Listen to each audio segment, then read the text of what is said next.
തൗറാത്തിലും ഇഞ്ചീലിലും ജൂതന്മാരും ക്രിസ്ത്യാനികളും ആദ്യമായി മാറ്റിയത് ഇബ്രാഹിം നബി അലൈഹി ഇസ്ലാം ഇസ്മായിൽ നബിനെ അറക്കാൻ കൊണ്ടുപോയതാണ്.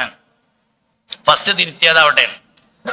ഈ ജൂതന്മാര് ക്രിസ്ത്യാനികൾ എന്ന് പറയുന്നത് സാറാ ബീവിയുടെ മക്കളാണ്. ഇബ്രാഹിം നബി അലൈഹി ഇസ്ലാമിന്റെ ആദ്യ ഭാര്യയാണ് സാറാ ബീവി. താരീഖ് നിങ്ങൾക്കറിയാം. രണ്ടാം ഭാര്യയാണ് ഹാജറ ബീവി. ഹാജറ ബീവി എന്ന രണ്ടാം ഭാര്യയിലാണ് ആദ്യം കുട്ടി ഉണ്ടാകുന്നത്. അതാണ് ബഹുമാനപ്പെട്ട സയ്യിദ്ന ഇസ്മായിൽ അലൈഹിസ്സലാം. ഇസ്മായിൽ നബി അലൈഹി സ്വലാം ഉണ്ടായിട്ട് 13 വർഷങ്ങൾക്ക് ശേഷമാണ് സാറാ ബീവിയിൽ ഇസ്ഹാഖ് നബി അലൈഹി സ്വലാം ഉണ്ടാകുന്നത്. രണ്ട് മക്കളും തമ്മിൽ 13 വയസ്സിന്റെ വ്യത്യാസമുണ്ട്. ഇസ്ഹാഖ് നബി അലൈഹി സ്വലാം ഉണ്ടായി. ഹാജറ ബീവി റളിയല്ലാഹു അൻഹയും ഇസ്മായിൽ നബി അലൈഹി സ്വലാമും മക്കയിലേക്ക് താമസം മാറി. മക്കക്കാർ ഹാജറ ബീവിയുടെ മക്കളാണ്. അതേ സമയത്ത് മദീനക്കാർ ജൂതന്മാരും ക്രിസ്ത്യാനികളുമാണ്. അവർ സാറാ ബീവിയുടെ മക്കളാണ്. ഹാജറ ബീവിയും സാറാ ബീവിയും പ്രശ്നമൊന്നുമില്ല. ഇസ്മായിൽ നബിയും ഇസ്ഹാഖ് നബിയും പ്രശ്നമൊന്നുമില്ല. അതേ സമയത്ത് പേരക്കുട്ടികൾ തമ്മിൽ ചെറിയ പ്രശ്നങ്ങൾ ഉണ്ട്. അതാണ് മക്കക്കാരും മദീനക്കാരും തമ്മിലുള്ള പ്രശ്നം. മദീനക്കാര് ജാഹിലിയ്യ കാലഘട്ടത്തിൽ മക്കയിലേക്ക് വരും, കഅബ തവാഫ് ചെയ്യും. പക്ഷെ സഫ മർവന്റെ ഇടയ്ക്ക് പോകൂല. കാരണം അത് ഹജറ ബീവിനായിട്ട് ബന്ധപ്പെട്ടതാണ്.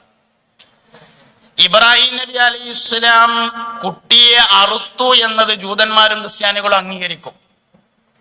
ഇന്നത്തെ ജൂതന്മാരും ക്രിസ്ത്യാനികളും എന്ന് പറഞ്ഞതില് ശരിക്കും ജൂതന്മാർ എന്നുള്ളത് മൂസാ നബി അലൈഹി ഇസ്ലാമിന്റെ അനുയായികളും ക്രിസ്ത്യാനികൾ എന്ന് പറയുന്നത് ഈസ നബി അലൈഹി ഇസ്ലാമിന്റെ അനുയായികളും എന്നാണല്ലോ. ബനു ഇസ്രായേൽ എന്ന് പറയുന്നത് യാക്കൂബ് നബി അലൈഹി ഇസ്ലാമിന്റെ മക്കളാണ്.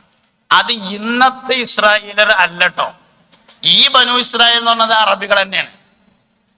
ഇന്നത്തെ ബനു ഇസ്രായേൽ എന്ന് പറയുന്നത് ലോകത്തിന്റെ വിവിധ ഭാഗങ്ങളിൽ നിന്ന് ഫലസ്തീനിലേക്ക് കുടിയേറി പാർത്തിട്ടുള്ള ജൂതന്മാരും ക്രിസ്ത്യാനികളുമാണ്. ക്രിസ്ത്യാനികൾ 2 തരത്തിലുണ്ട്. ഒന്ന്, ഈസാ നബി അലൈഹി ഇസ്ലാമിന്റെ വേദഗ്രന്ഥം പിന്തുടർന്നു വരുന്ന ക്രിസ്ത്യാനികളും ഉണ്ട്. രണ്ടാമത്തേത് ജൂതമതത്തിലേക്ക് പിൽക്കാലത്ത് കൺവെർട്ട് ചെയ്തവരെ ക്രിസ്ത്യാനികളായാണ് അറിയപ്പെടുക. പാരമ്പര്യമായി ജൂതമതത്തിൽ വരുന്ന ആളുകൾ അവർക്ക് തൗറാത്ത് മാത്രമേ ബാധകമാവുള്ളൂ. കാരണം അതിൽ നിയമങ്ങൾ കുറവാണ്. അപ്പൊ കുറച്ച് പണി ഇരുത്താൽ മതി എന്നുള്ളതാണ് അതിന്റെ പ്രത്യേകത. അത് ജൂതന്മാര്. ജൂതമതത്തിലേക്ക് കൺവെർട്ട് ചെയ്തവരെ ക്രിസ്ത്യാനികൾ എന്ന് പറയും. അവർക്ക് 2 പുതിയ നിയമം പഴയ നിയമം അംഗീകരിക്കണം. നിയമങ്ങൾ കൂടുതലാണ്. ഇങ്ങനെയുള്ള ഒരു ക്രിസ്ത്യാനികളുണ്ട്. പാരമ്പര്യമായി ഈസാ നബി അലൈഹി ഇസ്ലാമിന്റെ ആ മാർഗം പിന്തുടർന്നു വരുന്നവരുണ്ട്. പക്ഷെ ഇന്നത്തെ ഭൂരിപക്ഷം ക്രിസ്ത്യാനികളും ജൂതമതത്തിലേക്ക് കൺവെർട്ട് ചെയ്യപ്പെട്ടതിനാൽ ക്രിസ്ത്യാനികൾ ആയിട്ടുള്ളവരാണ്. അവരാണ് ഇന്നത്തെ ഇസ്രായേലർ എന്ന് പറയുന്നത്. അല്ലാതെ യാക്കൂബ് നബി അലൈഹി ഇസ്ലാമിന്റെ മക്കളല്ല. അതേ സമയത്ത് മദീനയിൽ ഉണ്ടായിരുന്നത് യാക്കൂബ് നബിയുടെ മക്കളാണ്, സാറാ ബീവിയുടെ മക്കള്. മദീനയിൽ നിന്ന് ഇസ്ലാമിലേക്ക് വരുന്നത് ജൂതന്മാരും ക്രിസ്ത്യാനികളുമാണ്.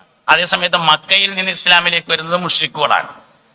മക്കക്കാർ ഹാജറ ബീവിയുടെ സന്താന പരമ്പരയാണ്. മദീനക്കാര് സാറാ ബീവിയുടെ സന്താന പരമ്പരയാണ്. മക്കക്കാർ ഇസ്മായിൽ നബി അലൈഹി ഇസ്ലാമിന്റെ സന്താന പരമ്പരയാണ്.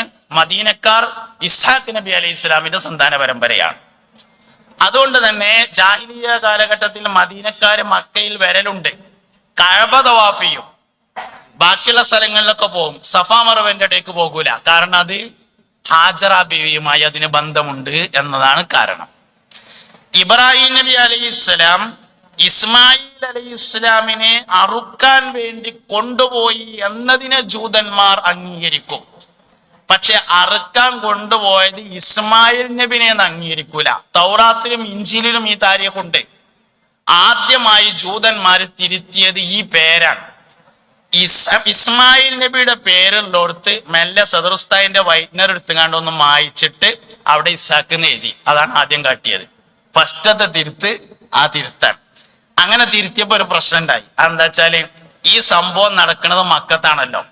ഇസ്മായിൽ അലൈഹി ഇസ്ലാമിനെ ഇബ്രാഹിം നബി അലൈഹി ഇസ്ലാം മറക്കാൻ വേണ്ടി കൊണ്ടുപോകുന്നത് മക്കത്താണ്. ഇസ്ഹാഖ് നബി ആണെങ്കിൽ മക്കത്തേക്ക് തീരെ വന്നിട്ടില്ല. അപ്പൊ രണ്ടാമത്തെ തിരുത്തും കൂടിയും തിരുത്തേണ്ടി വന്നു. അതേ വൈറ്റ്നർ എടുത്തുങ്ങാണ്ട് മക്ക വെട്ടിങ്ങാണ്ട് അവിടെ ഫലസ്തീനും കൂടി ഉണ്ടാക്കി. ഈ തിരുത്തിയ പിന്നെ അങ്ങനെ വേണ്ടി വരും, ഒരു തിരുത്തുമ്പോ നിൽക്കൂല എന്നുള്ളതാണ്. തിരുത്തിയ പിന്നെ അങ്ങനെയാണ്, പിന്നെ അങ്ങനെ തിരുത്തേണ്ടി വരുമല്ലോ. അപ്പൊ പിന്നെ അങ്ങനെ ഓല് പിന്നെ നോക്കുമ്പോ ആകെ പ്രശ്നമാണ്. അപ്പൊ മൊത്തം തിരുത്തി. അങ്ങനെയാണ് പിന്നെ ഉണ്ടായത്. ആദ്യം തിരുത്തിയത് ഇസ്മായിൽ നബി അലൈഹി ഇസ്ലാമിന്റെ പേര് വെട്ടിങ്ങാണ്ട് ഇസാഖ് നബിയുടെ പേരാക്കലാണ്.